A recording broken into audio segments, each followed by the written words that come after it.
welcome to Lakshmi Akka's Kitchen Flavors. వెల్లుల్లిపాయల పులుసు.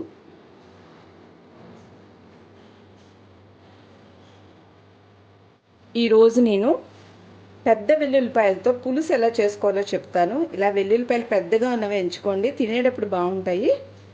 ఇది జర్నీస్కి పట్టుకెళ్ళవచ్చు, ఒకరోజు నిలువ ఉంటుంది, చాలా ఫాస్ట్గా కూడా అయిపోతుంది. మెయిన్ ఇంగ్రీడియంట్ నువ్వుల నూనె కావాలి. 3 స్పూన్లు తీసుకున్నాను.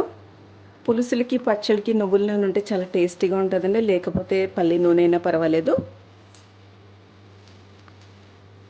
2 పెద్ద పెద్ద టమాటాలు తీసుకున్నాను. ఇలా సగం ముక్కల కింద కోసుకోండి. దీనికి పల్పు చేయాలి మనము. ఇలాగా మనం గ్రేటర్తో గ్రేట్ చేసేస్తే ఈ గుజ్జు అంతా వచ్చేస్తూ ఉంటుంది. అలా చేద్దాం. ఇలా గ్రేటర్తో గ్రేట్ చేశాక ఈ తొక్కల్ని రిమూవ్ చేసేయాలి. మనకి ఓన్లీ ఈ పల్ప్ మాత్రమే అవసరం ఉంటుంది. పాన్లోని ఆయిల్ వేసుకోండి. 1/2 స్పూన్ మెంతులు వేయండి. 1 స్పూన్ ఆవాలు, 1 స్పూన్ మినపప్పు, 1/2 స్పూన్ జీలకర్ర, 1 ఎండుమిరపకాయ, ఈ వెల్లుల్లిపాయలు ఒలుచుకున్నాం కదా, ఇవి కూడా వేసాము. వేసి చక్కగా కలిపేద్దాము. ఒక సగం వరకు వెల్లుల్లిపాయలు ఫ్రై అవ్వాలి.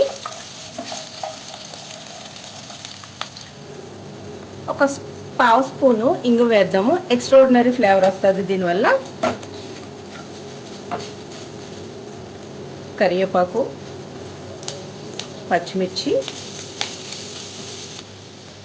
అలాగే టమాటా గుజ్జు కూడా వేసేద్దాము.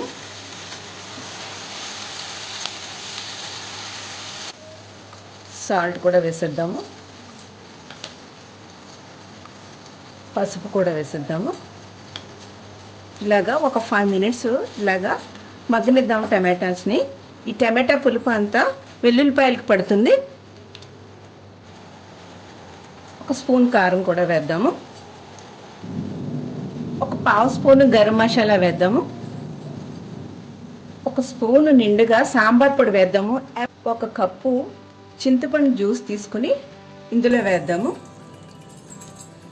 ఇప్పుడు మీడియం ఫ్లేమ్ పెట్టుకుని అలాగా ఒక 3 మినిట్స్ కలుపుతూ ఉంటే మనకి పులుసు దగ్గర పడుతుంది. ఈ పులుసు ఫ్లేవర్ అంతా వెల్లుల్లిపాయలకి టమాటా జ్యూస్కి పడుతుంది. మనకి వెల్లుల్లిపాయల పులుసు కూడా రెడీ అయిపోతుంది.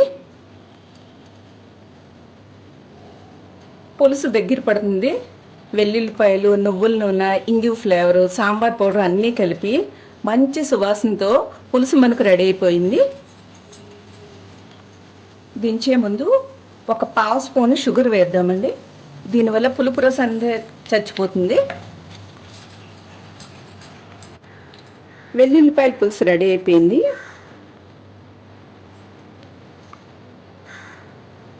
నా వీడియో మీకు నచ్చినట్లయితే సబ్స్క్రైబ్ చేయండి.